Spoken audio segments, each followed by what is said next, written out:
Puji Tuhan, salam damai dalam kasih Tuhan Yesus Kristus, teman-teman pemuda-pemudi dimanapun kita berada. Seperti yang kita tahu, minggu lalu kita memperingati World Mental Health Day. Dan salah satu topik mental health yang banyak dibahas akhir-akhir ini adalah tentang insecurity. Oleh karena itu, dalam kesempatan ini saya mau sharing firman Tuhan tentang insecurity.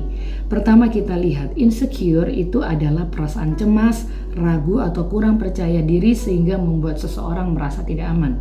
Akibatnya, dia merasa cemburu, selalu menanyakan pendapat orang lain tentang dirinya atau bahkan membandingkan dirinya dengan orang lain. Dan jenis-jenis insecure setidaknya ada 5. Yang pertama, body image insecurity. Sebagian orang, khususnya perempuan, merasa nggak nyaman atau nggak pede dengan penampilan fisiknya. Kemudian yang kedua, social insecurity. Nah, ini melibatkan kurangnya kepercayaan diri, menciptakan kecemasan seseorang tentang apa yang terjadi di masa depan. Kemudian yang ketiga, job insecurity. Memiliki rasa keraguan, kebingungan, dan ketidakpastian besar tentang pekerjaan. Keempat, relationship insecurity. Nah, ini biasanya seseorang yang nggak mudah dan nggak bisa percaya kepada orang lain. Kemudian yang kelima, basic need insecurity. Nah, ini biasanya gejalanya adalah membandingkan aset, keuangan, dan kehidupan yang dimiliki dengan apa yang dimiliki orang lain. Siapa sih di sini yang nggak pernah merasa insecure? Semua orang pernah mengalami insecure. Itu normal. Tetapi jika insecure itu terus-menerus dibiarkan dan dipelihara, itu bisa berdampak buruk. Kita lihat Alkitab. Di Alkitab, di 1 Samuel kita ingat Saul adalah raja pertama yang dipilih oleh Allah. Tuhan menyertai Saul. Kemudian di pasal 16 ayat 21, saat itu Daud menjadi pelayan Saul dan Saul sangat mengasihi Daud. Seiring berjalannya waktu, Saul tidak taat kepada Tuhan dan Tuhan menyertai Daud. Di pasal 18 ayat 12 dikatakan Saul menjadi takut kepada Daud karena Tuhan menyertai Daud. Pasal 18 ayat 29, makin takutlah Saul kepada Daud. Saul tetap menjadi musuh Daud seumur hidupnya. Kita lihat di sini, akibat insecure bisa berdampak buruk bagi kesehatan, bisa menyebabkan depresi, merusak pertemanan dan persahabatan, bahkan bisa merusak pelayanan.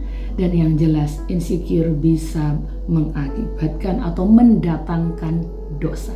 Seperti Saul yang terus-menerus mencari kesempatan untuk membunuh Daud. Oleh karena itu, insecure tidak boleh dibiarkan, tetapi harus kita kendalikan, harus kita atasi. Bagaimana mengatasinya? Yang pertama, sadari apapun yang kita miliki semuanya dari Tuhan, dan semuanya mari kita pakai untuk kemuliaan nama Tuhan, sehingga kita tidak perlu membanding-bandingkan diri kita dengan orang lain. Kemudian yang kedua, sadari bahwa Tuhan punya rencana yang spesial untuk masing-masing pribadi kita. Rencana Tuhan di dalam hidup saya tidak sama dengan teman-teman.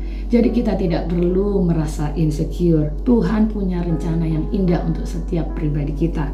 Dan yang ketiga, trusting God over your feelings and emotion.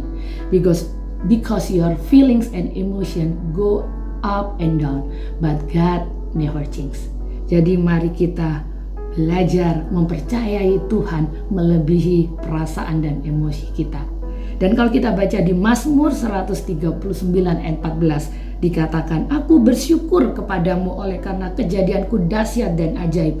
Ajaib apa yang kau buat dan jiwaku benar-benar menyadarinya. Rencana Tuhan indah dalam hidup kita masing-masing. Puji Tuhan, mari kita berdoa. Terima kasih Tuhan, kami bersyukur kepadamu untuk firman Tuhan yang datang kepada kami pada kesempatan kali ini. Terima kasih Tuhan, kalau ada di antara kami yang merasa insecure, kami berdoa dalam nama Yesus. Kiranya Tuhan yang memberikan kekuatan, kesanggupan untuk kami mengatasinya. Kami mau ganti perasaan dan emosi kami dengan kepercayaan, dengan iman yang teguh kepada Tuhan. Kami percaya Tuhan, Engkau yang membentuk kami secara ajaib dan dahsyat. Engkau juga yang akan memimpin hidup kami secara ajaib dan dahsyat. Terima kasih Tuhan. Di dalam nama Tuhan Yesus Kristus. Haleluya. Amin. Puji Tuhan, Tuhan Yesus memberkati kita semua. Jesus, I have everything.